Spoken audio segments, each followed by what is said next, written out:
За бүгдд нь өглөө нэмийн төргий. Энэ удаагийн 7-4-10 ээлж сургалтын хөтөлбөрөөр танилцуулъя. Нийгэм даатгалын сангаас олох тэтгэврийн хуулийн хэрэгжилт, тэтгэврийн төрөл, өндөр насны тэтгэврийн тусгай зохицуулалт, тэтгэврийн нас, бодох аргачлал, тэтгэвэр тогтоох олох асуудлаар нийгэм даатгалын ерөнхий газрын захиргаа удирдлагын газрын сургалтын хэлтсийн дарга ундрмаа дарга бодлогын хэрэгжилт төлөвлөлтийн газрын бодлогын хэрэгжилт хариуцсан ахлах мэрэгчлэлтэн Бямбат Долом нар өнөөдрийн 7-4-10 сургалтын хэлцүүлэхт оролцож байна. Ингээд та бүхнийг урьж байна. За бүгдээр энэ өдрийн минь төргий. За нийгэм даатгалын байгууллагаас энэ сарын өдрийн албаны зөвлөлтөд хамтраад нийгэм даатгалын багц хуулийн шинжилгээний талаар та бүхэнд мэдээлэл өгж байгаа. За өмнө 2 удаагийн сургалтаар бол манайх нийгэм даатгалын багц хуульд орчны шинжилгээний талаар, за мөн өмнөх сургалтаар нийгэм даатгалын ерөнхий хуулийн талаар та бүхэнд мэдээлэл өгсөн. За өнөөдөр бол бид нар одоо нийгэм даатгалын сангаас олгох тэтгэврийн тухай хуулийн талаар одоо мэдээлэл хүргэх гэж байна. За мэдээд нийгмийн даатгалын багц хуулийн шинжилэл маань 23 оны 7 сарын 7-ны өдөр хурлаас бол батлагдсан байгаа. За үүнд шинжлэгдсэн хуулийн нэг хууль бол энэ нийгмийн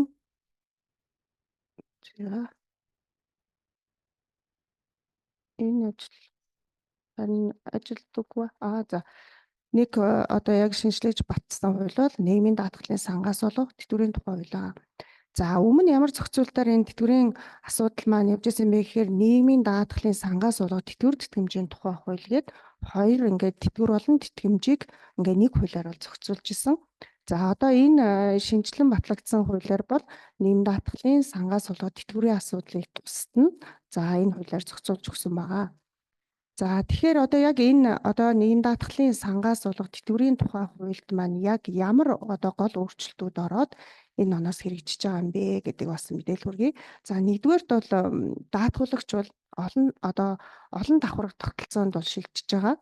Тэгэхээр тэтгэвэр авагч маань одоо олон их усүрээс буюу одоо тэтгэвэр авах боломжийг бүрдүүлсэн байгаа. За нэгдүгээрт нь тухайн даатгуулагч маань тэтгэврийн даатгалын сангаасаа төлсөн шимтгэлтэйгээ уялдуулан тэтгэвэр авах боломжтой. За дараагийн нэг нь бол энэ хувийн нэмэлт тэтгэврийн даатгалд хамрагдаад сайн дурынхаа үндсэн дээр хувийн нэмэлт тэтгэврийн даатгалд хамрагдаад эндээс бас тэтгэвэр авах боломжийг бүрдүүлсэн. За энэ хувийн нэмэлт тэтгэврийн тухай хуулийг тусдаа хуулиар зохицуулж явна. За дараагийн нэг зохицуулалт нь даатгуулагч өндөр насны тэтгэвэр тогтоолохдоо одоо өөрийн сонголтоор гарах боломжийг бүрдүүлсэн. За тэгэхээр яах вэ гэхээр даатгуулагч маань насны хувьд бол сонголттой болж ирсэн байх нь байна, тийм үү? Хуулиараа бол энэ хүн маань 65 нас хүрээд бол тэтгэвэр тогтоолож болно. Магадгүй одоо тэтгэвэр тогтоолгох нас болон шимтгэлд одоо нэм даатгалын шимтгэл төлсөн байвал цохигдоод хугацааг бол 3 сараар нэмэгдүүлсэн зохицуулт болоод хэрэгжиж явж байгаа. Тэгэхээр 2024 оны хувьд бол өндөр насны тэтгэвэр тогтоолох даатгуулагч маань нийтдээ одоо нэмэгдүүлсэн хугацаа нь 21 жил 9 сар ба түүнээс дээш хугацаанд тэтгэврийн даатгал шимтгэл төлсөн байх юм бол та эрэгтэй 60, эмэгтэй 55 нас хүрээд өндөр насны тэтгэвэр өөрөө хүсвэл тогтоолгож болно. За тухайн даатгуулагч маань магадгүй одоо юу гэдгийг те за би одоо үргэлжлүүлж ажиллая гэх юм бол энэ хүн маань цаашдаа 65 нас хүртлээр бол ажиллах бол боломжтой. Тэгэхээр даатгуулагч маань өндөр насны тэтгэврийг өөрийнхөө сонголтоор тогтоолох боломж бас энэ хуульд орж ирсэн. За дараагийн нэг шинээр мөрдөө зохицуулт маань энэ дараалсан 6 болон 7 жилийн цалин хүйсийг 5 жил болгон өөрчилсөн байна. За тэгэхээр 2019-өөс 23 онд бол даатгуулагч өндөр насны тэтгэвэр тогтоолоход бас энэ даатгуулагчийн тэтгэвэр тогтоолох цалин хүйс одоо дундад цалин хүйсийг одоо бас аажмаар нэмэгдүүлэх бол зохицуулт хэрэгжиж байсан. Тэгэхээр энэ зохицуулт маань 18 оноос хэрэгжиж явсан. За 18 онд бол 5 жил, 19 онд 6 жил, 20 оноос 7 жил гээд нийтдээ одоо 19-оос 2023 онд даатгуулагч маань өндөр насны тэтгэвэр тогтоолохдоо 6 эсвэл 7 жилийн цалин хүйсээр тэтгэврээ тогтоолгож ирсэн. За тэгээд энэ оноос эхлээд энэ 6-7 жилийн цалин хүйсээр тэтгэвэр тогтоолгож ирснийг 5 жилийн дунд цалин хүйс болгон өөрчилсөн байгаа. За Одоо энэ хуулийн зохицуулалтаа уялдуулаад тийм ээ 2019-с 2023 онд 6 болон 7 жилийн цалин өснөөс тэтгэврээ тогтоолгоцсон иргэдийн тэтгэврийг 5 жилээр өөрчлөх зохицуулт энэ бас хэрэгжээд өмнөх одоо 23 оны 12 сард нийгмийн даатгалын байгууллагаас энэ яг хуулийн зохицуулалттай холбоотой энэ 6 болон 7 жилийн цалин өснөөр тэтгэврээ тогтоолгосон даатгалагчийн хүсэлтийг захимаар болон Харьяалах аймаг дүүргийн нийгмийн даатгалын газарт хүсэлтээ гаргаад өөрчлөх боломжийг бүрдүүлээд бол ажилласан байгаа. За дараагийн нэг зохицуулт нь бол энэ олон жил шимтгэл төлж байгаа даатгуулагчийг урамшуулах зохицуулт байгаа. За тэгэхээр энэ ямар одоо шалтгаантай юм гэхээр мэдээж тухайн хүний шимтгэл төлж ажилласан хугацаа их байж иж тухайн хүний нөгөө энэ шимтгэл төлж ажилласан хугацаагаар нь тэтгэвэр бодох хувийг тодорхойлж байгаа учраас мэдээж олон жил шимтгэл төлж ажилласан хүн маань илүү өндөр тэтгэвэр авах боломжийг бүрдүүлсэн. За одоо та бүхний мэдж байгаагаар одоо бид нар бол тэтгэврийн даатгалын шимтгэлийн 20 жилээс илүү жил одоо жил тутамд нь дундад цалин өснөөс нь 1.5% тооцож нэмэгдүүлдэг байсан бол энэ зохицуулт маань 29 оноос эхлээд тэтгэврийн даатгалын шимтгэл төлж одоо ажилласан жил тутам 2% буюу ингэж өсгөн нэмэгдүүлэх зохицуулт бол хийж байгаа. Тэгэхээр 2029 оноос одоо өндөр насны тэтгэвэр тогтоолох даатгуулагч маань 20-с дээш жил ажилласан жилийн 2% буюу 0.167% одоо нэмэгдүүлж авах нэ. За дараагийн нэг хэрэгжиж байгаа шинэ хуулийн зохицуулт бол энэ тэтгэврийн тусгай зохицуулт байгаа. За тэгэхээр тэтгэврийн тусгай зохицуулт маань одоо нийгэм даатгалын сангаас болгох тэтгэврийн тухай 9-р зүйлээр зохицуулж өгсөн байгаа. За тэгэхээр энэ яах юм бэ гэхээр нийгэм даатгалын сангаас өндөр насны тэтгэвэр авч байсан тэтгэвэр авагч нас орох юм бол түүний авч байсан тэтгэврийн 20% тэнцэх хөрөнгөөр нөгөө эхнэр нөхрийн өндөр насны тэтгэврийг нэмэгдүүлэх зохицуулт хэрэгжиж байна. За энэ дээр бол одоо бас иргэдээс даатгуулагчдаас маш их асуудал орж ирдэг. Юу гэхээр за энэ хугацаа одоо хууль маань бол 24 оны 1 сарын 1-ний өдрөөс хэрэгжиж эхэлсэн. Магадгүй тухайн хугацаанаас өмнө тийм ээ одоо ингээ нийгэм даатгалын сангаас тэтгэвэр авч явж байгаа нас орсон хүн хамаарах уу, хамрагдах уу гэдэг асуудлууд орж ирдэг. Тэгэхээр энэ хувьд бол хуулийн зохицуулт маань өөрөө 24 оны 1 сарын 1-ээс хэрэгжсэн. Энэ хуулийн зохицуултыг хугацаан хэрэглэх буюу одоо дааж мөрдөх журмын тухай хууль гараагүй учраас энэ одоо 24 оны 1 сарын 1-ээс л хэрэгжүүлж байгаа. За тэгэхээр энэ дээр бас тийм ээ ямар нөхцөл шаардлагыг хангасан юм бэ гэдэг тэтгэвэр авч хамрагдах юм бэ гэдэг. Нэгдүгээрт бол хоёулаа тийм ээ нийгэм даатгалын сангаас өндөр насны тэтгэвэр авахч байх нь. Хоёрдугаарт тухайн хоёр даатгуулагч маань гэр бүлийн хуулийн дагуу одоо гэрэлтэй бүртгүүлсэн байх шаардлагыг тавьж байгаа. Тэгэхээр одоо энэ тэтгэврийн тусгай зохицуулт хамрагдах хүн маань хоёулаа л өндөр нас байх юм. Магадгүй нэг нь цэргийн аль пасны тэтгэвэр авах гэдэг юм уу, халамжийн тэтгэвэр авах гэдэг юм уу, эсвэл одоо хөдөлмөрийн чадвар алдсан, тэжээгчийн алдсны тэтгэвэр авах гэж хамаарахгүй болчиход байгаа. Тэгэхээр хуулийн зохицуулт маань өөрөө нийгэм даатгалын сангаас өндөр насны тэтгэвэр авах гэж байгаа учраас хоёулаа л энэ сангаас тэтгэвэр авч байгаа хүмүүс бол хамрагдах нэ. Тэгээ 20 жил амьдарсан, 20-оос доошгүй жил амьдарсан байх шаардлагатай байгаа. За дараагийн нэг зохицуулт маань энэ тэтгэврийг жил бүр нэмэгдүүлэх зохицуулт орж ирсэн. Тэгэхээр өмнө нь бол яг хуу тэтгэврийн нэмэгдэл бол засгийн газрын тогтоолоор тодорхой одоо юу гэдгийг тухайн жилдээ нэг нэмэгдүүлсэн боловч нэмэгдүүлдэг боловч яг хизээнээс вэ гэдэг зохицуулт бол яг манай хуулийн дээр бол байгаагүй. За тэгэхээр тэтгэвэр авагчийн тэтгэврийн хэмжээг өмнөх omныхын инфляцийн төвшөлтөд уялдуулан жил бүрийн нэгнээс одоо нэмэгдүүлэхээр бол одоо хуулийн зохицуулт орж ирээд нэмэгдсэн. За тэгэхээр 25 оны одоо 24 оны инфляцийн түвшин хэд байна? Тэрнтэй уялдуулаад 25 оны 1-р сарын 1-ний өдрөөс эхлээд тэтгэврийг нэмэгдүүлэх одоо зохицуулт хэрэгжиж явах нэ. За одоо яг энэ мөрдөж байгаа одоо нийгэм даатгалын сангаас одоо тэтгэврийн тухай хуулиар одоо хിവэр одоо мөрдөж байгаа бол зохицуулт байна. Тэгэхээр өндөр насны тэтгэвэр тогтоолох нөхцөлд бол өөрчлөлт ороогүй.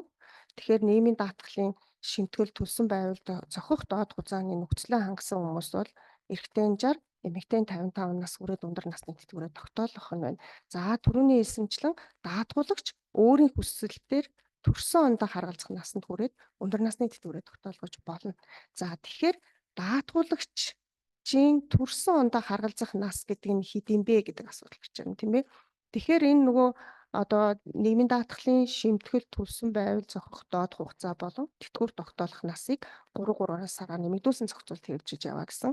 Тэгэхээр даатгуулагчийн төрсөн ондоо харгалзах нас гэдэг маань тухайн даатгуулагч хэдэн онд төрсөн тэр оноос шалтгаалаад даатгуулагчийн нөгөө нэмэгдүүлсэн нөгөө төрсөн ондоо харгалзах өндөр насны тэтгэвэр тогтоолох насыг ирээд байгаа.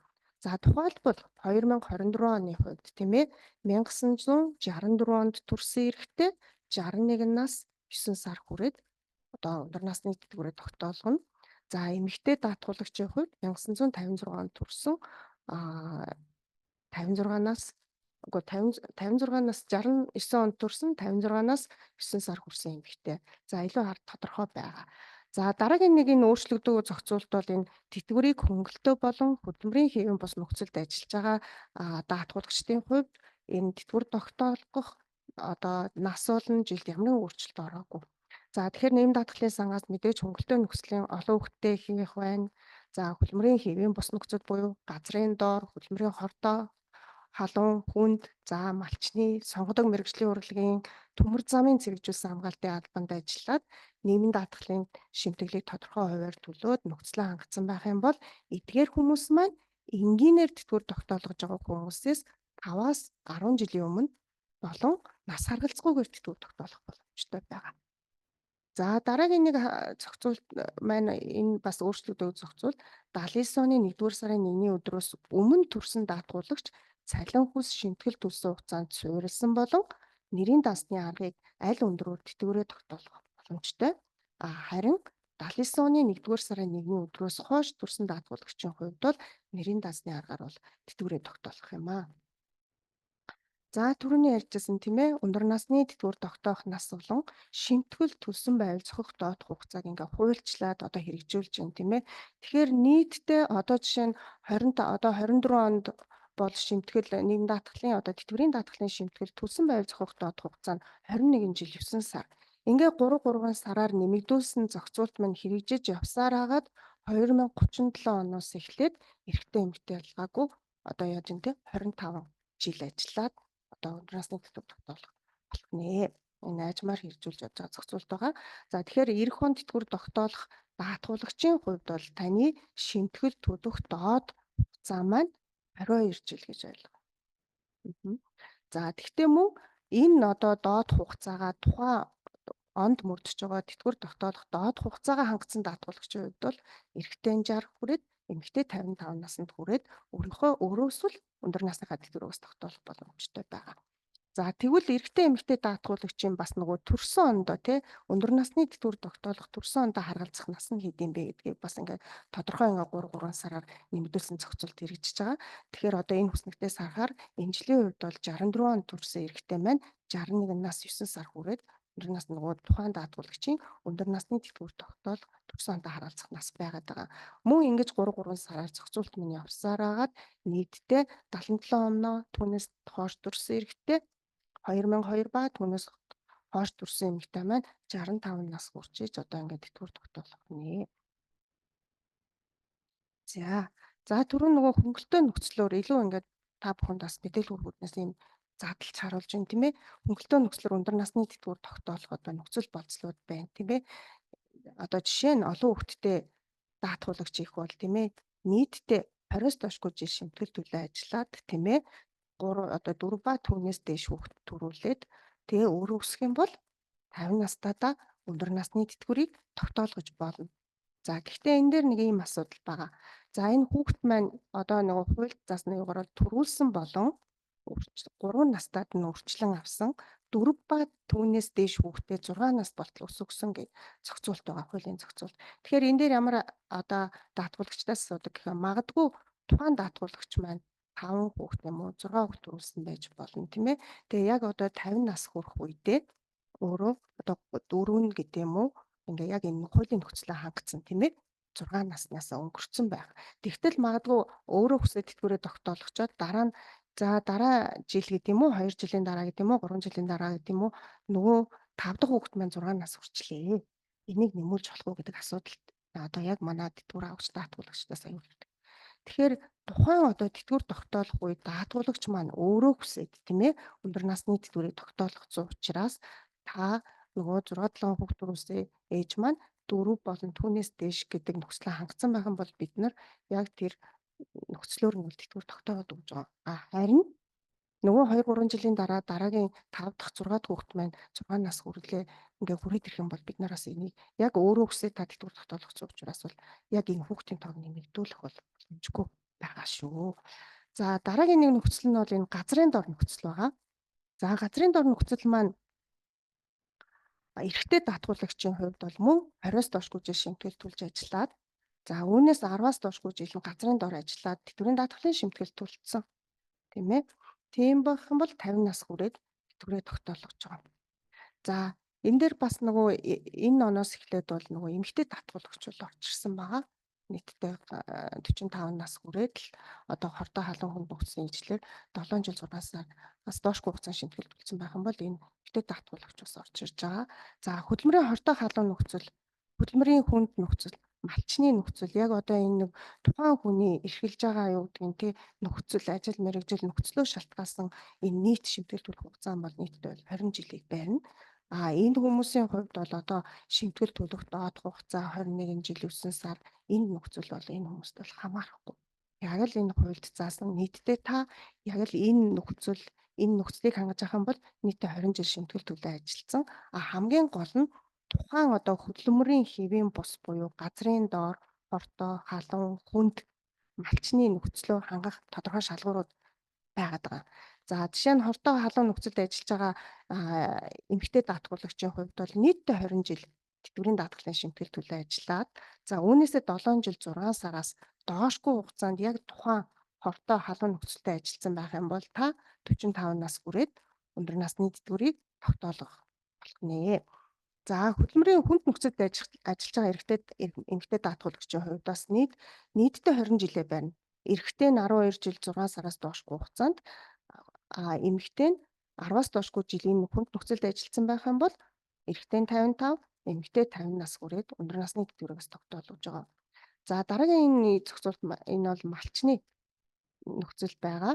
За малчны нөхцөл маань бол ерөнхийдөө 18 оноос хэрэгжүүлж байгаа энэ заалтыг. Тэгэхээр малчин маань нийтдээ бол яг нь бас л 20 жил тэтгэврийн даатгалын шимтгэл төлж ажилласан. 15-аас доошгүй жил малчнаар ажилласан байх юм бол 55 нас хүрээд эмэгтэй даатгуулагчийн хувьд бол 12 жил 6 сараас доошгүй хугацаанд малчнаар ажиллаад тэтгэврийн даатгалын шимтгэл төлсөн байх юм бол 50 нас хүрээд ингээ хөнгөлөлтөө нөхцлөөр өндөр насны тэтгэврийг бол тогтоолгож байгаа. За мөн даатгуулагчийн нөгөө ажлын онцлог, ажлын ачаалал, одоо ажил мэргэжлээс нь шалтгаалаад ингээд тэтгэврийн даатгалын шимтгэлийг төлсөн бол одоо нас харгалзахгүйгээр бас өндөр насны тэтгэвэр тогтоодог зохицуулт байна. За үүний нэг нь бол нэгдүгээрт энэ одоо сонгодог мэргэжлийн урлагийн байгууллагад гослол дуучин, бүжигчин, тийм ээ, агаарын болон хэрэглэлийн гимнастик, акробат, тэнцвэр гэдэг энэ яг одоо ингээд мэргэжил шаардсан уран нугаралт, хүн жингийн үзүүлбэрийн жүжигчин, ан амтын сурган тоглуулагч, хөөмийчин, ингээд найраг дууны үлээвэр хөгжимчин гэдэг яг тодорхой ажил мэргэжлэр нь заасан. Энэ хүмүүсийн хувьд яах вэ гэхээр нийтдээ 20-оос доошгүй жил ажилласан. Эсвэл 25-аас доошгүй жил шимтгэл төлж ажиллаад үүнээс яг тухайн энэ заасан мэргэжлэрээ 15-аас доошгүй жил ажилласан байх юм бол өөрөө хүсвэл нас харгалзахгүйгээр тэтгэвэр тогтоох боломжтой. Энэ дээр голцоо одоо нөгөө манай мэргэжлийн урлагийн дуучин байж болно тийм ээ. Одоо гослол дуучин, яг гослол дуучин байна, жүжигчин байна. Одоо юу гэдэг найрал хөгжмийн үлээвэр хөгжимчнөр ажилласан. Ингээд энэ нөхцөл ороод нас харгалзахгүйгээр тогтоож байна. За дараагийн нэг зохицуулт нь болохоор энэ хөмөр замын зэрэгжүүлсэн хамгаалтын албанд 25-аас доошгүй жил шимтгэл төлөө ажилласан байх юм бол энэ хүн маань бас өөрөө эсвэл нас харгалзахгүйгээр. Тэгэхээр ерөнхийдөө та бүхний ажиллаж байгаагаар яг энэ тэтгэврийн даатгалын маань бүх зохицуулт маань гол нь ингээд сонголттой болоод өгсөн байгаа. Өөрөө хүсвэл та энэ нөхцлөөр тогтоолгож болно гэх.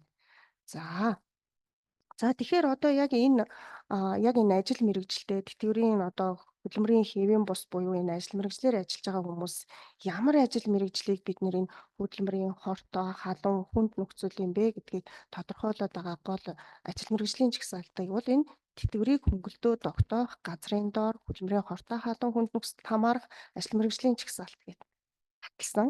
За энэ чагсаалтыг маань Хөдөлмөрийн нийгмийн хамгааллын сайдын хамгийн сүүлд баталсан чагсаалт маань 23 оны 12 дугаар сард батлагдаад А221.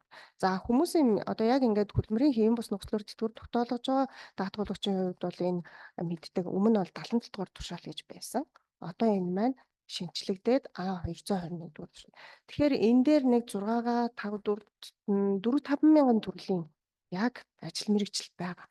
Тэгэхээр нийгмийн даатгалын байгууллагын хувьд бол яг л бид нар та хөдөлмөрийн хэвийн бус нөхцлөөр өндөр насны тэтгэвэр тогтоолох бол энэ ажил мэргэжлийн чагсаалтад таны ажил мэргэжил байна уу гэдгийг бид нар одоо яг ингээд харж үзчихэж бид нар тогтоод юм байна. Тэгэхээр одоо юу гэдэг яг хөдөлмөрийн хэвийн бус нөхцлөөр ажилуулж одоо ажил мэргэжлэлтнийг ажилуулж байгаа аж ахуй нэгж байгууллагуудын хувьд бол одоо бас энэ ажил мэргэжлийн чагсаалт маань эргээд нөгөө үндэсний ажил мэргэжлийн чагсаалт гэж байгаа шүү дээ, тийм ээ. Тэрнтэйгээ уялдаж ингэж явж байгаа. Тэгэхээр магадгүй одоо танаа аж ахуй нэгж байгууллагад тийм ээ яг энэ үнэхээр ингээ ажил мэргэжлийн одоо хөдөлмөрийн хэвийн бус нөхцөлд хамаарахад бол бас энэ чагсаалтаа хараад энтэй уялдуулж бас ажил мэргэжлийн одоо тушаал шийдвэр гэдэг юм уу тэн дээрээ бичихгүй болохоор эргээд магадгүй 20 30 жилийн дараа тухайн даатгуулагч одоо хөдөлмөрийн хэвийн бус нөхцлөөр өндөр насны тэтгэвэр тогтоолох тохиолдолд магадгүй таны нөгөө холбогдох бичиг баримтан дээр бичсэн ажил мэргэжил чинь энэ чагсаалттай зүрх асуудал байдгийг. Тэгэхээр тэр хүмүүс маань яах вэ гэхээр яг энэ хөдөлмөрийн хэвийн бус нөхцлөөр тэтгэвэр тогтоолгож даатгагдагчийн хувьд бид нар зайлшгүй ажил олгох ч шаардлагатай бичиг баримтыг шаарддаг. Нэгдүгээрт яг энэ ажил мэргэжил энэ чагсаалтаа таарч гэнэ үү? Хоёрдугаарт тухайн байгууллага хөдөлмөрийн нөхцөлийн тодорхойлолтоо маш сайн гаргаж өгөх ёстой. Зөрчил тохиолдолд магадгүй мөн цаашлах юм бол одоо юу гэдэг нь тухайн даатгуулагчийн албан тушаалын тодорхойлолтыг бас бид нар бичиг баримтан дээр боловсруулад магадгүй одоо маргаантай асуудал байж болно.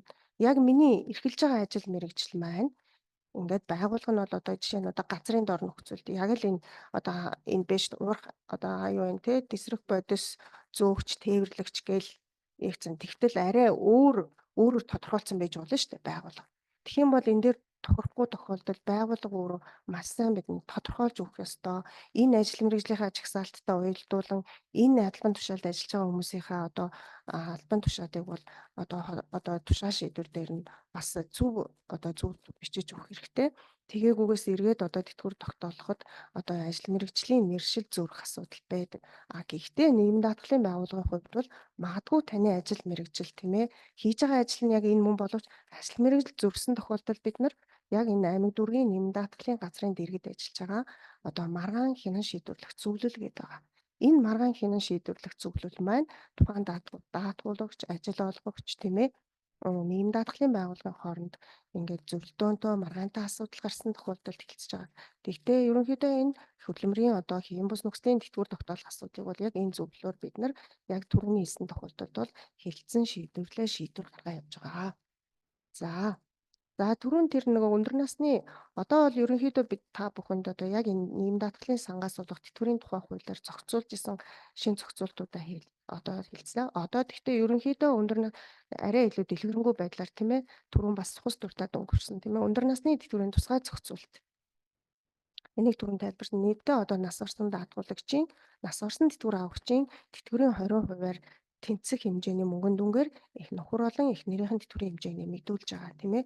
Тэгэхээр ямар нөхцөлөөр хангах юм бэ? Нэгдүгээрт одоо яах нь та тухайн хоёр тэтгэвэр авагч маань гэр бүлийн хуулийн дагуу бүртгүүлсэн байх нь байна. За 20 ба түүнээс дээш жил хамт амьдарсан одоо ийм нөхцөл хангаж авах юм бол хоёулаа нийгмийн даатгалын сангаас тэтгэвэр авч ирсэн байх юм бол та энэ хуулийн үйлчлэлд бол хамаарна. За одоо яг нийгмийн даатгалын байгууллагын хувьд энэ хуулийн үйлчлэлд 24 оны 8 дугаар сарын мэдээгээр нийтдээ нэг 1500 орчим тэтгэвэр авагч яг энэ хуулийн үйлчлэлд хамрагдаад нөгөө нас орсон тэтгэвэр авагчийн тэтгэврийн 20%-аар хуваар тооцсон одоо тэтгэврийн хэмжээг нэмэгдүүлээд бол бид нар хэрэгжүүлээ явж байна. За дараагийн нэг асуудал бол энэ өндөр насны тэтгэвэр бодох арга тэтгэврийн хууль дээр за өмнө нь бол одоо нэрийн данснаар тэтгэвэр бодохоор тусдаа хуультай хэрэгжүүлж явж байсан. Тэгэхээр одоо энэ оноос мөрдөж байгаа одоо нийгмийн даатгалын тэтгэврийн тухай хуулиар бол энэ маань өөрөө тэтгэвэр бодох арга бол тэгэхээр түрүүнд цус дуртай дунгасан тийм ээ. Өндөр насны тэтгэврт тогтоох бодох арга бол хоёр янз байгаа. За жишээ нь 60 оны 1 сарын 1-ний өдрөөс өмнө төрсөн бол та цалин дүндэлсэн буюу одоогийн мөрдөж байгаа даатгуулагчийн нөгөө 5 жилийн цалин хөлсөө сонгоод тийм ээ. Тэгэхээр даатгуулагч нь одоо өндөр насны тэтгэвэр тогтоолох даатгуулагч маань яг хууль зааснаар бол одоо юу гэдэг нь өндөр насны тэтгэвэр тогтоолохоос өмнө одоо тэтгэврийн даатгалын шимтгэл төлж ажилласан 20 жилийн дотор дараас нь 5 жилийн цалин хөлсөө сонгож байгаа. Тэгэхээр одоо яг өндөр насны тэтгэвэр тогтоолох даатгуулагч маань энэ одоо яг та 24 онд одоо тэтгэвэр тогтоолоо гэхэд 24 оноос өмнө 20 жилийн дотор буюу 2004-өөс 24 оны хооронд танд өөртөө аль өндөр гэсэн 5 жилийн цалин хөлсөө одоо сонгох нь байна. За тэгвэл 79 оны 1 сарын 1-ний өдөр болон түүнээс хойш төрсэн даатгуулагчийн хувьд бол нэрийн дансны аргаараа. Яагаад энэ нэрийн дансны аргаараа юм бэ гэхээр нийгмийн даатгалын одоо ерөнхий хууль дээр бас яриад өнгөрсөн тийм нийгмийн даатгал хуримтлалын системээс хагас хуримтлалын систем рүү шилжих зохицуултыг бас хэрэгжүүлээ явж байгаа. Тэрний нэг илрэл одоо та бүхэн мэдж байгаа тийм ээ. Одоо таны төлж байгаа тэтгэврийн даатгалын шимтгэлийн 2%-ийг бид нар яг таны нэрний дээр дансанд бас мөнгөн хэлбэрээр хуримтлуулан явж байгаа. Тэгэхээр энэ маань өөрөө эргээд яг даатгуулагч маань төлсөн шимтгэлтэйгээ уялдуулан тэтгэвэр авах арай илүү тийм шударга тийм ээ систем рүү одоо ихэнх улс орнууд бол ер нь бол хагас хуримтлалын тогтолцоонд орж байгаа. Манайх одоо яг энэ жишгийн дагуу одоо хуваарлтынхаас хуримтлалын тогтолцоор бол шилжих алхмууд бол хийж байгаа. Тэрний нэг илрэл бол энэ 79 оны 1 сарын 1-ний өдрөөс хойш төрсэн даатгуулагчдын хувьд нэрийн дансны аргаараа тэтгэврийг тогтоолох нэ. Та нэрийн дансандаа хэдэн төгрөгийн шимтгэл хуримтлуулсан тэр шимтгэлээсээ тэтгэврийг тогтоолгоно гэсэн үг. За тэгвэл 60 оны 1 сарын 1-ний өдрөөс 79 оны 1 сарын 1-ний өдөр хүртэл хугацаанд төрсөн тийм ээ. Энэ хугацаанд төрсөн. За өндөр насны тэтгэврийг хөнгөлөлтөй түрүүний нөгөө дурдсан тий хөнгөлөлтөй болон хэвийн бус нөхцлөөр тогтоолох даатгуулагчийн хувьд бол энэ цалинд үндэслэн болон нэрийн дансны аргаас сонгоод та одоо юу гэдэг нь те тэтгэвэр тогтоолох одоо надад аль нь надад өөрт таатай нөхцөл байна гэдгээс сонгоод тэтгэврээ тогтоолох нь байна. За ерөнхийдөө тэтгэвэр бодох аргачлал маань бол томьёолын хувьд жоох өөрчлөгдсөн. Тэрнээс биш бодох аргачлал нь бол яг хэвээрээ тухайн одоо даатгуулагчийн өндөр насны одоо нийгэм даатгалын сангаас тэтгэврийн даатгалын сангаас олгож байгаа өндөр насны тэтгэвэр маань бүрэн болон хувь тэнцсэн гэж хоёр тэтгэвэр олгож байгаа. За бүрэн тэтгэвэр олгож байгаа юунууд хуульд заасан тийм ээ 20-оос 20 ба түүнээс дээш тийм ээ одоо нөгөө нэмэгдүүлсэн тэр хугацаанаас дээш шимтгэл тэтгэврийн даатгалын шимтгэл төлөө ажилласан даатгуулагчийн хувьд бол өндөр насны бүрэн тэтгэвэр тогтоож байгаа. За тэгвэл одоо яг энэ бүрэнгийн нөхцөл арай хангахгүй 10 ба түүнээс 10-аас 20 жилийн хооронд шимтгэл төлсөн даатгуулагчийн хувьд бол яг одоо шимтгэл төлсөн хугацаанд өндөр насны тэтгэврийг хувь тэнцвүүлэн тогтоолох боломжтой. За яг энэ томьёолын хувьд бол яг аргын хувьд бол хүмүүс хэвээрээ тийм ээ өндөр насны тэтгэвэр бодох юу бол нийтээ 20 жилийн бид нар одоо 45% бодоод 20 жилээс дээш буюу одоо 241 сараас дээш хугацаа буюу одоо магадгүй 25 жил ажиллаад тэтгэвэр тогтоолгож байгаа хүмүүсийн хувьд бол 20 жилийн 45%, 20-оос дээш жил 5 жилийн сарын 0.125 буюу болон жилийн 1.5%-аар өсгөөд тухайн даатгуулагчийн тэтгэвэр бодох хувийг тодорхойлоод ингээд бодох нь байна. За хувь тэнцвүүлсэн тэтгэврийн хувьд бол тухайн хүн хэдэн жил шимтгэл төлсөн тэр шимтгэл төлсөн хугацаанд нот тэтгэврийг тооцоолж гаргаж байгаа. За нэрийн дансны аргаар тийм ээ тэтгэврийг хэрхэн бодох юм бэ гэдээ бас юуж бол. Тэгэхээр нэрийн дансны аргаар бид нар тэтгэвэр бодохдоо сарын тэтгэврийн тооцоолохдоо мэдээж нийгмийн даатгалын хуульд одоо энэ 27-8 гэдэг маань тухайн даатгуулагчийн нэрийн дансанд хуримтлуулсан шимтгэл эхний одоо эцсийн үлдэгдэл хийд байгаа нь тий. Тэрнээс тэгээд нэрийн дансны тухайн жилийн эцсийн үлдэгдэл болон за одоо түрүүн би хэлсэн тий мөнгөжүүлсэн орлого гэдэг. Мөнгө яг одоо та энэ оноос эхлээд бид нэр мөнгөжүүлсэн яг 2% мөнгөний хэлбэрээр хадгалаад эхэлж байгаа. Тэгэхээр магадгүй 79 оны 1 сарын 1-ээс хойш төрсэн хүмүүс маань одоо нөгөө хуульд заасан нөхцлөө хангаад 20 гэдэм үү 30 жилийн дараа та тэтгэвэр тогтоолоход таны одоо нэрийн дансны жилийн эцсийн үлдэгдэл хийдийн за мөнгөжүүлсэн орлогын үлдэгдэл хийд байгаа тэр хоёр нийлбэрээс нь таны тэтгэврийг бид нэрийн дансны аргаар ботгох нь. Тэгэхээр энэ одоо юу гэдэг нийлбэр дүнгээсээ одоо энэ 12 К коэффициент буюу энэ тэтгэвэр авах дундаж хугацааны илэрхийлэл гэж байгаа. Тэгэхээр энэ тэтгэвэр авах дундаж хугацааны илэрхийлэл гэдэг нь ямар нэр томьёол юм бэ гэхээр тухайн даатгуулагч тийм ээ өндөр насны тэтгэвэр тогтоолгосноос хойш хэдийн хугацаанд тэтгэвэр авж байгаа юм бэ гэдгийг бид нэр тооцоолж гаргадаг байгаа. За тэгэхээр энэ дундаж хугацааны илэрхийлэлд хуваад 12 сард нь хуваахаар тухайн даатгуулагчийн сарын тэтгэвэр гарч байгаа. Тэгэхээр энэ одоо юу гэдэг нь тэтгэвэр авах дундаж хугацааны илэрхийллийг жил болгон яг нь манай нийгэм даатгалын үндэсний зөвлөлийн санал болгосноор статистикийн хорооноос саналыг аваад нийгэм даатгалын үндэсний зөвлөлөөр тогтоодог. За тэгэхээр одоо хамгийн сүүлд мөрдөж байгаа К коэффициент буюу тэтгэвэр авах дундаж хугацааны илэрхийлэл маань энэ 23 оны 12 сарын 21-ний өдрийн одоо тогтоолоор эрэгтэй 15 жил, эмэгтэй 22 жил гэж заасан. Тэгэхээр одоо энэ 25 онд мөрдөх одоо К коэффициент гэх юм уу тэр ахаад батлагдана гэсэн үг. Тэгэхээр энэ К коэффициент ямар одоо илэрхийлэл болж байгаа юм гэхээр өмнөх оны 24 онд одоо тухайн тэтгэвэр авах дундаж хугацааны илэрхийлэл нас барсан одоо өндөр насны тэтгэвэр авагчийн одоо нийт одоо дундаж хугацаагаар нь тодорхойлж гаргаж ирдэг ийм томьёол байгаа.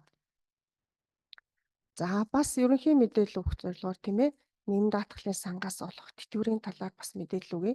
За тэгэхээр өндөр насны тэтгэвэр тогтоолох хүмүүс маань даатгуулагч маань нийтдээ 20-оос доошгүй жил шимтгэлдүүлж ажиллаад тийм ээ 65 наснд хүрсэн нэг зохицуултанд за эсвэл 25-аас доошгүй жил төлсөн 60 наснд хүрсэн эрэгтэй 55 наснд хүрсэн эмэгтэй гэдэг.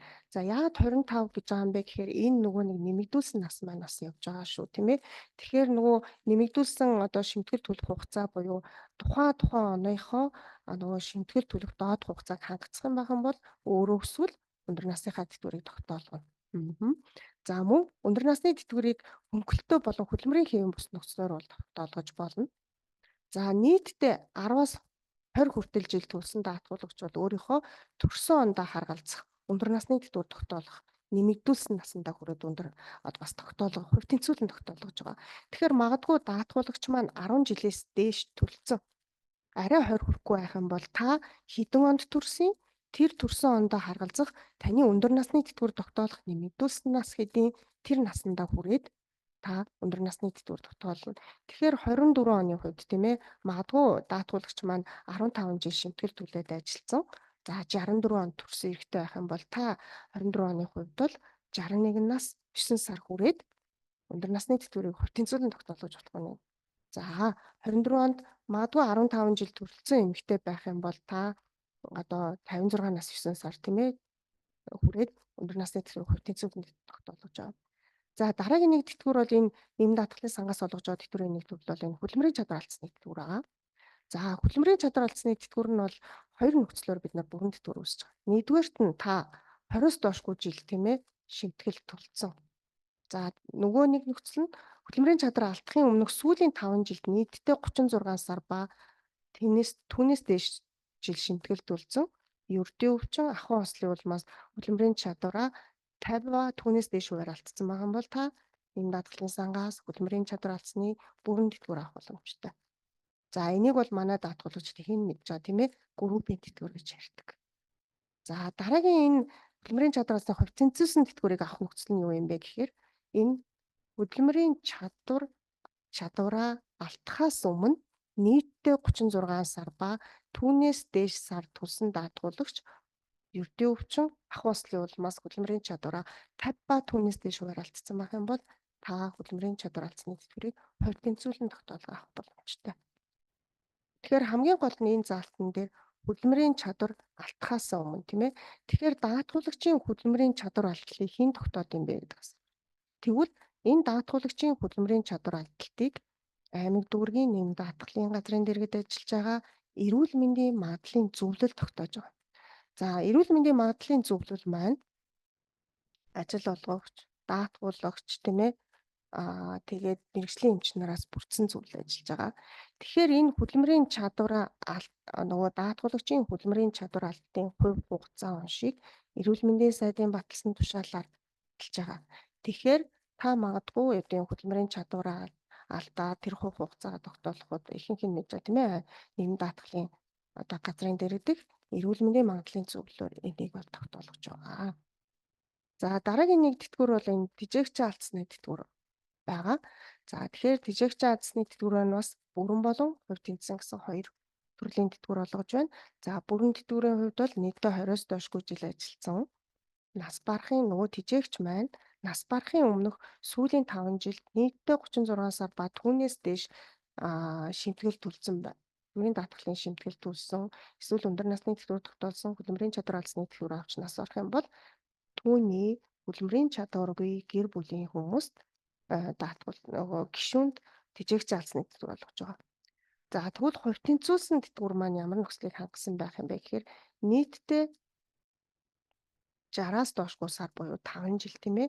Үүнээс 12 сарнд тасралтгүй төлсөн байх юм бол та одоо тэжээгчийн хөдөлмөрийн чадваргүй гэр бүлийн гишүүнд хувь тэнцвүүлсэн тэжээгч алдсны хувь тэнцвүүлсэн тэтгэвэр олгож байгаа. Тэгвэл одоо яг энэ тэжээгч алдсны тэтгэвэр авах ямар одоо хөдөлмөрийн чадваргүй гэр бүлийн гишүүд байна гэхээр мэдээж 19 нас хүрээгүй хүүхэд орно. За тэжээгчийн асрамжинд байсан төрөлхийн хөгжлийн бэрхшээлтэй эсвэл 19 нас хүрээгүй байхдаа хөгжлийн бэрхшээлтэй болсон, төрсөн, үрчлэн авсан хүүхэд тийм ээ. За мөн ингээ хууль ёсоор асран хамгаалж исэн, харгалзан дэмжиж исэн төрөлхийн хөгжлийн бэрхшээлтэй болон 19 нас хүрээгүй байхдаа одоо хөгжлийн бэрхшээлтэй болсон ач зээн байх нь байна. За мөн одоо тэжээгчийг нас орохоос өмнө тийм ээ одоо өндөр насны тэтгэвэр авч исэн эхнэр нөхөр тийм ээ. Тэгээд хөдөлмөрийн чадвараа 50 ба түүнээс дээш хураалцсан хөгжлийн бэрхшээлтэй одоо тэр тэжээгчээс өөр тэтгэх үр хөнгө эцэг эхнэр нөхрүүд энэ тэжээгч алдсны тэтгэврийг авах боломжтой байгаа. За тэгвэл одоо ингээд тэтгэвэр тогтоолгох тийм ээ даатгуулагчийн одоо өргөдөл гаргах шийдвэрлэх хугацаанууд хэдийн хугацаанд те нэм даатгалын ба хэдийн хугацаанд та хүсэлтээ гаргахын хэдийн хугацаанд шийдвэрлэхин гэдэг асуудал байгаа. За тэгэх юм бол тийм бол өндөр насны тэтгэврийг тийм ээ тэтгэвэр тогтоолгон авахыг хүссэн хугацаанд та. Яагаад гэхээр та одоо юу гэдэг нь шимтгэл төлөх доод хугацааг хангацсан бол насаа хүрээд өөрөө эсвэл тэтгэвэр тогтоолгож байгаа учраас за би өндөр насны тэтгэвэр тогтоолгоёг хүсэлтэд гарах юм бол тэр хугацаанд чинь манад бүрдэл бүрэн бичиг баримтыг гаргаж өгөх шаардлагатай. За энэ дээр ямар асуудал үүсдэг вэ гэхээр энэ даатгуулагчийн тийм ээ өндөр насны аль ч тэтгэвэр тэтгэмж тогтоолох даатгуулагчийн бид нар шимтгэл одоо төлж ажилласан хугацааг тооцохдоо бид нар хоёр янзаар тооцож байна. 95 оноос өмнө ажилласан хугацааг бол бид нар тухайн даатгуулагчийн хөдөлмөрийн дэвтэр магадгүй хөдөө аж ахуйн нэгдлийн гишүүнд нэгдэлд ажиллаж исэн хүн байх юм бол хөдөө аж ахуйн нэгдлийн гишүүний дэвтрийг үндэслэн тооцдог. Гэтэл яг энэ 95 оноос өмнөх хугацааны бичиг баримт нийгмийн даатгалын байгууллагад байхгүй.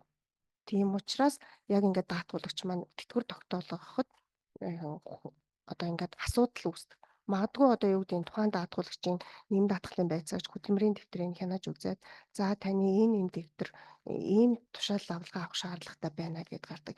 Яагаад тэгээд байгаа юм бэ гэхээр тухайн хөдөлмөрийн дэвтэр маань тухайн үедээ тодорхой заавар журмын дагуу бичигдсэн байх шаардлагатай. Магадгүй нөгөө тухайн хүнийг ажилд орсон, ажилд ороход нь хөдөлмөрийн дэвтрийг нээгээд ажил албан тушаал нь өөрчлөгдөх бүрт энэ бичлэлтийг хийж явах ёстой байтал тэгээгүй тэр заавар журмын дагуу бичигдээгүй байх юм бол нийгмийн даатгалын байцаагч танаас та энэ тушаал шийдвэрээ авчир. За магадгүй тушаал шийдвэр нь архиваас гарахгүй бол шүүхээр тогтоолгоорой гэд хугацаа алдах тохиолдол байдаг. Тийм учраас одоо юу гэдэг өндөр насны тэтгэвэр тогтоолох даатгуулагч маань тодорхой хугацааны өмнөөс харьяалах аймаг дүүргийн нийгэм даатгалын байгууллагад очоод холбогдох бичиг баримтаа хянуулаад шалгуулад юу шаардлагатай байна гэх юм бол таны бүрдэл бүрэн материалыг хүлээн авснаас хойш бол манад бол асуудалгүй тэтгэврийг бол 20 хоногийн хугацаанд шийдвэрлэж байгаа.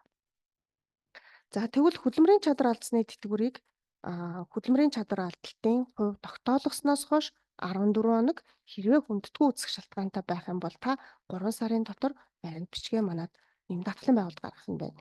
За тэжээгч алдсны тэтгэврийг тэжээгч нас барснаас хойш 30 хоногийн дотор хэрвээ хүнтэн үүссэн шалтгаантай байх юм бол та 6 сарын дотор бас хүсэлтээ гаргаж болох нь. За тэгэхээр нийгмийн даатгалын байгууллага энэ бүх тэтгэвэр тогтоолох баримт бичгийг хүлээж аваад яг таны бүрдэл бүрэн гэсэн үг шүү дээ, тийм ээ. Таны 95 оноос өмнөх хугацааны баримт бичиг шаардлага хангахгүй байх юм бол бид нар холбогдох архивын лавлгаа шүүхийн байгууллагын шүүхийн шийдвэрийг үндэслэж байгаа. Хэрвээ бүрдэл бүрэн бичиг баримт хүлээж авах юм бол таны өргөдөл холбогдох бичиг баримтыг хүлээн авснаас хойш 20 хоногийн дотор бол шийдвэрлэж байгаа. За тэгээ ерөнхийдөө өнөөдрийн маань мэдээлэл дуусч байна. За та бүхэнд баярлалаа анхаарлаа хандуулсан.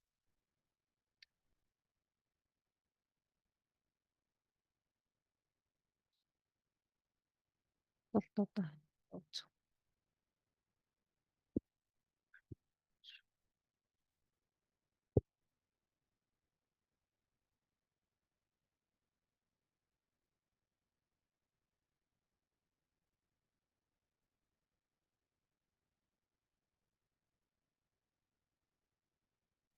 Асуух асуулт байвал манайхан бичээрэй.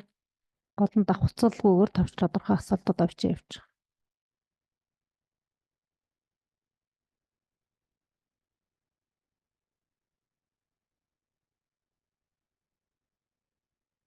Яг түүний шинжил. Нийгмийн даатгалын шимтгэл төлөлттэй холбоотой тодруулах асуулт байна. Засгийн газрын 382 дугаар тогтоолын 1-р хавсралтын 3 дахь залт төрийн албан агчийн төрийн албаас хугацаанд төрийн байгууллагын дотоод журам заасны дагуу чөлөөтэй байсан хугацаа орно гэж заасан байдаг.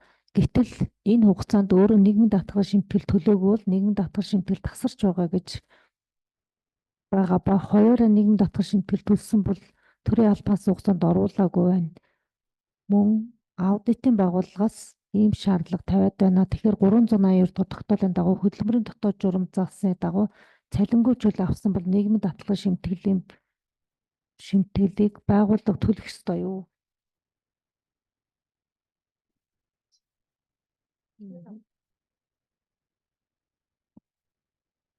Өмнөх бас хичээлээр яг ерөнхий хуулиар зохицуулсан асуудал яг даатгуулагчийн ямар хугацааны нийгэм даатгалын шимтгэлийг ажил олгож хариуцах юм бэ гэдэг зохицуултууд байгаа тийм ээ. Тэгэхээр магадгүй энэ хүний хувьд царгааны чөлөөтэй гэж үзэх гэдэг юм тийм ээ.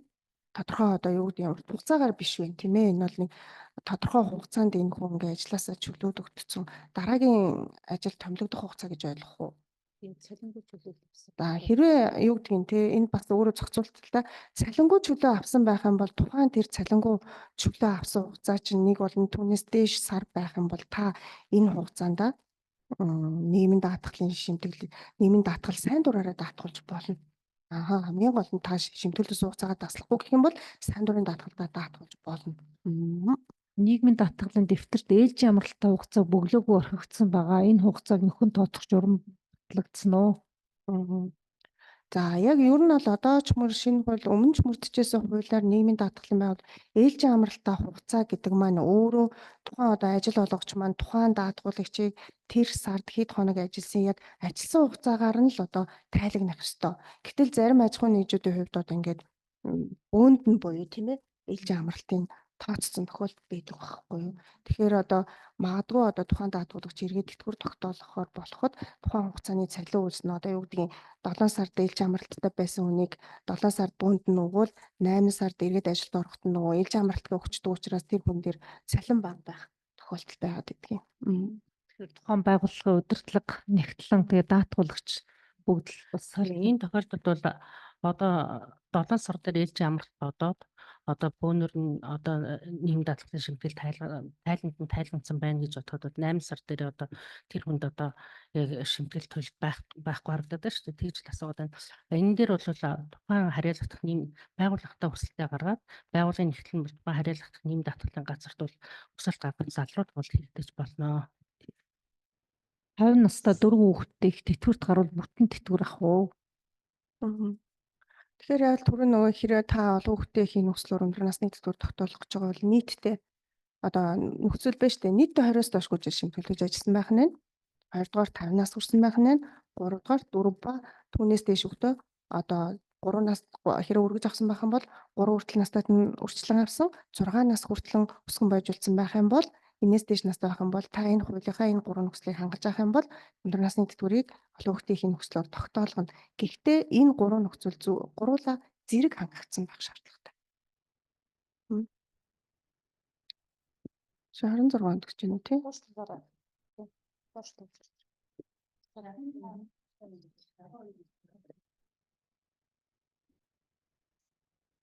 Тийм байна.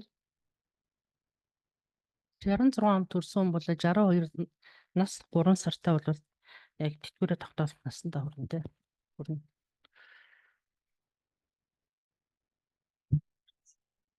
Эрийн 2005 оны 1 сар хүртэл ажилласан байгууллага нийгэм даатгал төлөөгүй одоо энэ байгууллага үйл ажиллагаа явуулдаггүй хариуцж байсан хүн насварсан энэ тохиолдолд даатгуулагч яах вэ?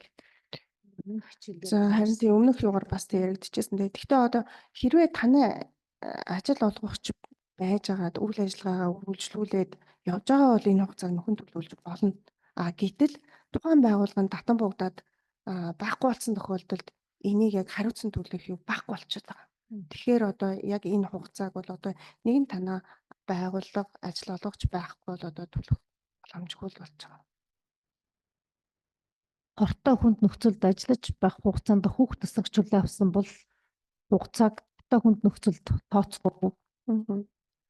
За тэгэхээр бид нар ер нь бол яг энэ хөдөлмөрийн хэвийн бус нөхцөлд ажиллаж байгаа хугацааг яг тухайн хугацаанд одоо хөдөлмөрийн хэвийн бус нөхцөл гэдэг маань энгийнээр тэтгэвэр тогтоолгож байгаа хүмүүсээс ялгаатай нь та арай хөдөлмөрийн хэвийн бус нөхцөлд ажиллаад байгаа шүү.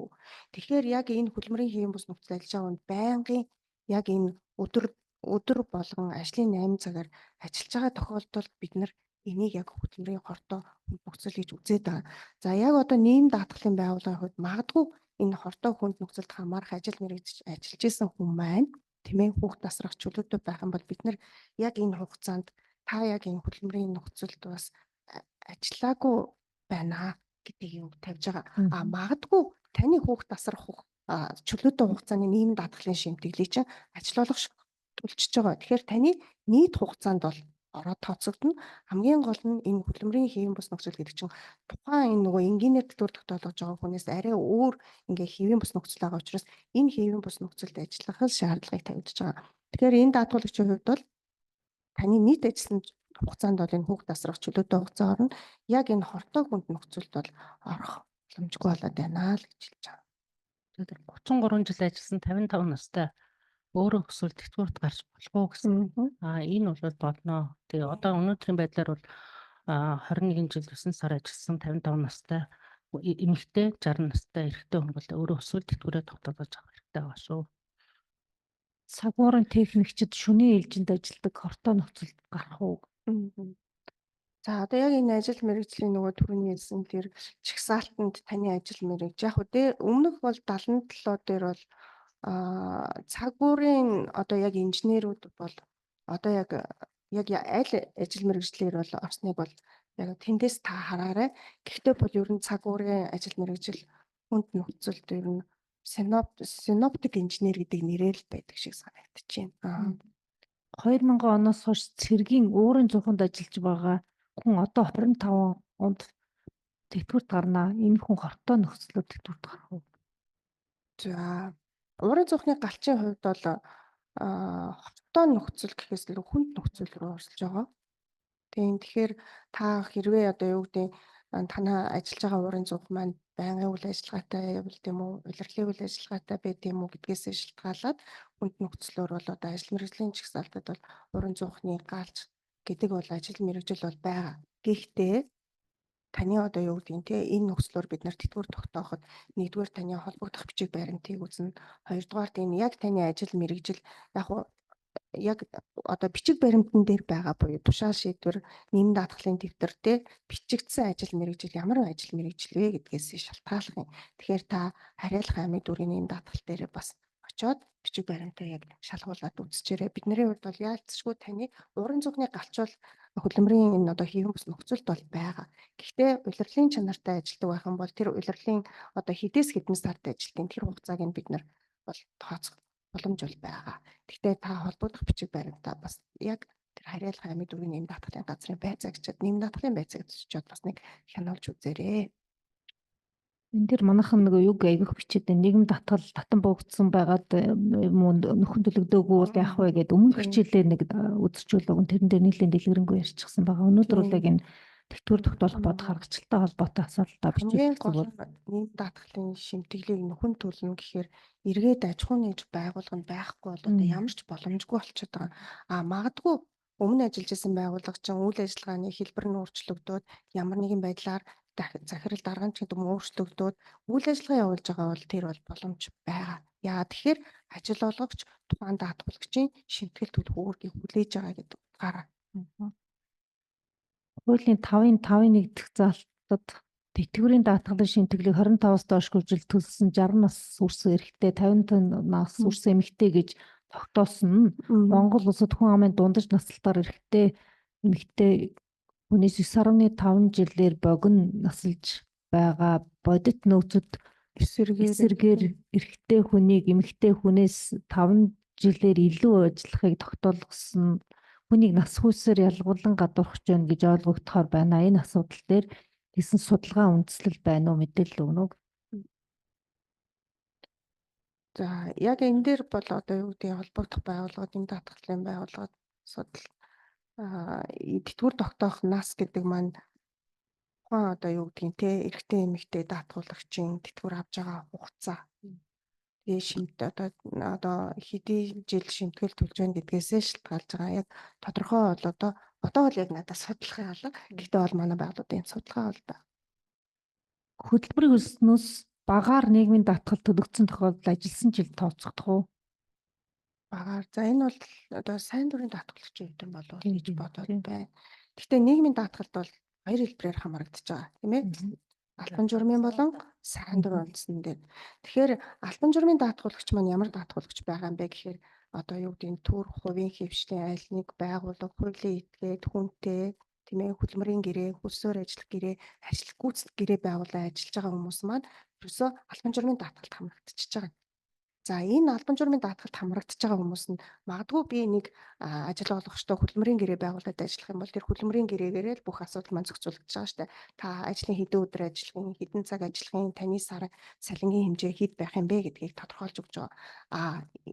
Өөрөөр магадгүй одоо юу вэ? Тухайн даатгуулагч маань тодорхой ажил хөдөлмөр эрхлээгүй буюу хуваарай хөдөлмөр эрхэлдэг даатгуулагчдын хувьд эргээд би тэтгэврийн даатгалын санд шимтгэл төлөөд өндөр насны тэтгэвэр тогтоолох нөхцөлийг хангасан үед тэтгэвэр одоо юу гэдэг нь энэ одоо энийг бас нөгөө манайхад нөгөө өндөр наслах гэдэг маань эргээд надаа өндөр наслах эрсдэлтэй нийгмийн шинжтэй эрсдэл би болоод тэгээ би энээсээ урьдчилан сэргийлээ даатгалаа төлөөд магадгүй ингээд тэтгэврийн даатгал даатгуулаад өндөр насны тэтгэвэр тогтоолоход би ингээд тэтгэвэр авах боломжоо өөртөө бүртгүүлж байгаа юм шүү гэдгийг яаж байгаа.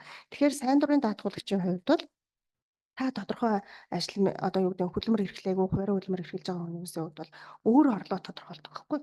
Тэгэхээр тэр хүн магадгүй одоо юу гэдэг та одоо мөрдөж байгаа тухайн одоо яг таны одоо гэрээ энэ онд байгууллаа гэхэд энэ онд мөрдөж байгаа хөдөлмөрийн хөлсний доод хэмжээ хийдин.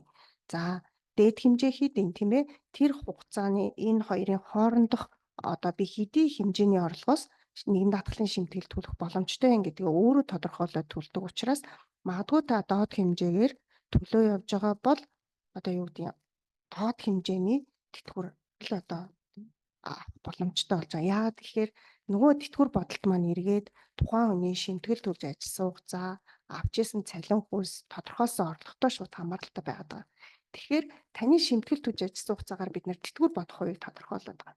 За тэгвэл тэр одоо юу гэдэг нь 5 жилийн цалин хөлсний дунджаас нөгөө ажилласан жилд ногдсон хуваараа бид нар тэтгэврээ тооцоолоод бодохоор доод хэмжээгээр төлж байгаа хүмүүсийн хувьд бол түрүүн би бас та бүхэндээс нь олон жил шимтгэл төлөх, өндөр цалин хөлснөөс төлөх бид нар чинь эргээд л одоо юу гэдэг юм магадгүй та тодорхой хэмжээгээр өндөр төлсөн учраас өндөр тэтгэвэр л авах боломжтой. Доод хэмжээ бага хэмжээгээр төлөх юм бол тухайн үед мөрдөж байгаа одоо юу гэдэг тэтгэврийн доод хэмжээ гэдэг юм уу тэр нь тийм л юу байна. зохицуул. Тэтгэврийн даатгалын шимтгэл төлсөн байвал зохих доод хугацаа 23 онд 21 жил 6 сар байх бөгөөд энэ хугацааг 25 жил хүртэл жил бүр 3 сараар нэмэгдүүлнэ гэдгийг 71 оны эмэгтэй жишээн дээр тайлбарлаж болох уу? 71 оны эмэгтэй хүн 25 жил төлсөн бол 2006 онд тэтгэврээ тогтоолж болох уу? 71 оны эмэгтэй 26 онд тэтгэврээ тогтоолгож болох уу гэж байна.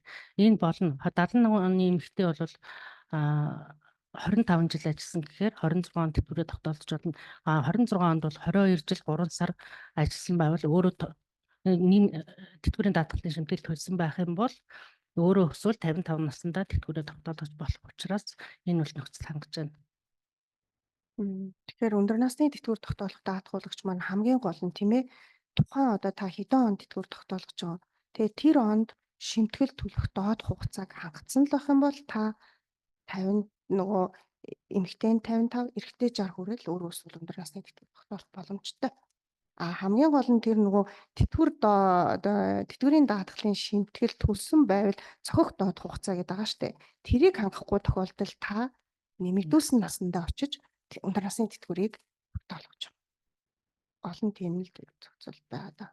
80 99-с 95 оны хөдөлмөрийн дэвтрийн арын хуудсанд тоолов 5 жил 4 сар гэсэн тэмдэг дарж баталгаажуулсан байсан. Тэр нь тооцогдох уу? Эсвэл тушаал шийдвэрийн хугацаанд бүрдүүлэх ёстой юу?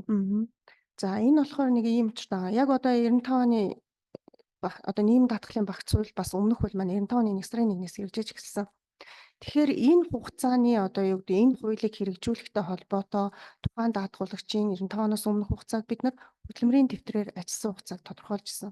Тэгэхээр энэ хөдөлмөрийн дэвтрийн дээр бол одоо юу гэдгийг тухайн үедээ яг энэ үед та хэдэн жил ажилласан байна гэж тэмдэглэгийг бол тухайн үеийн нийгэм хангамжийн байцаагч нар бол бичигдсэн. Гэхдээ одоо бид нэр одоогийн цаг үе буюу тэрнээс хойш 20 30 жилийн дараа таны одоо юу гэдгийг холбогдох бичиг баримтыг баримтчгийг үндэслэн өндөр насны тэтгэвэр тогтоох гэж байгаа тул бид нар энэ хугацааны одоо яг хөдөлмөрийн дэвтэр маань тухайн үеийн одоо мөрдөжсэн заавар журмын дагуу бичигдчихгүй юу гэдгийг хянаж үзээд байгаа.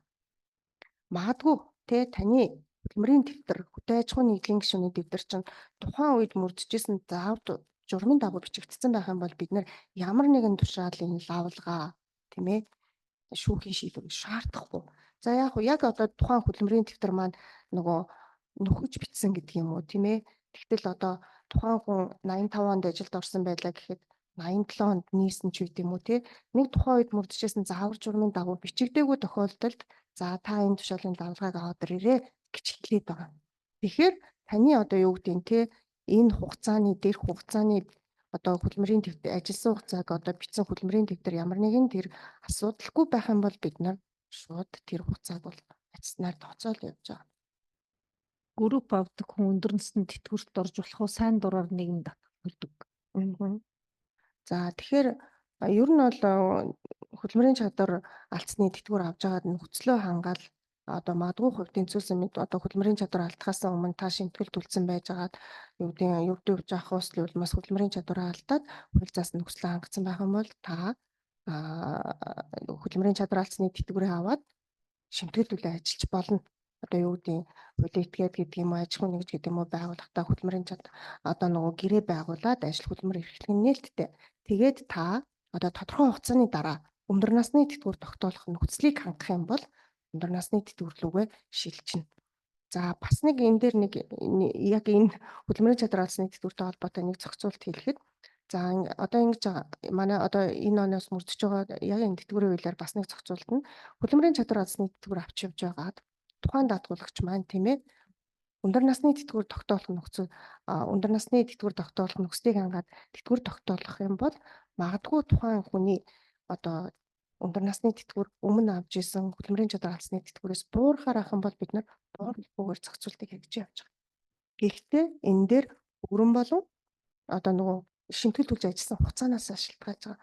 Магадгүй та 20-оос дээш шимтгэл төлж ажилласан нөхцлөөр тэтгэвэр одоо хөдөлмөрийн чадвар алдсны тэтгэвэр тогтоолгож аваад тодорхой хугацааны дараа өндөр насны тэтгэврийн нөхцөл хангаад ороод ирэх юм бол та одоо өмнө авч исэн тэтгэврээс өндөр насны тэтгэвэр рүү орохоор тэтгэврийн хэмжээ чинь буурахаар ах юм бол бид нар өмнө авч исэн хөдөлмөрийн чадвар алдсан тэтгэврийн хэмжээр бууруулахгүйгээр тогтоож байгаа. Гэтэл тухайн даатгуулагч маань нийтдээ одоо нөгөө 36 сараас доош хугацаагаар шимтгэл одоо төлөөд явж исэн бүрэн тэтгэвэр байж болно тийм ээ. 5 жилийн 36 сарын шимтгэл төлөөд ингээ бүрэн хөдөлмөрийн чадвар алдсны тэтгэвэр төлөө аваа явж иж тэр хугацаанд тодорхой хэмжээгээр ажиллаж.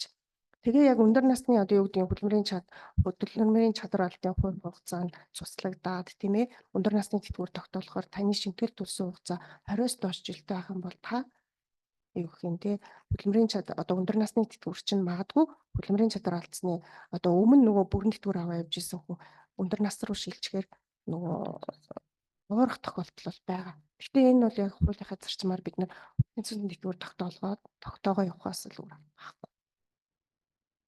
За өнөөдрийн мэдээллийн цаг үгээр өндөрлж байна. Ингээд маш олон асуултууд 1200 гаруй хэрэглэгчийн ирэхээр орж байгаа учраас асуултууд бол нэлээд их байна. Тэгэхээр энэ асуудлуудаа нийгмийн татгалзын ерөнхий газарт хандаж асуултуудыг сууж болно. Манайх бол энэ сарыг дуусгаад бүх одоо холбогдох асуултуудаа зохицлоод нийгмийн татгалзын ерөнхий газарт хөрвүүлж бас хариултыг авъя гэж бодож байна. Ингээд өнөөдрийн мэдээллийн цагт оролцсон та бүхэндээ баярлалаа.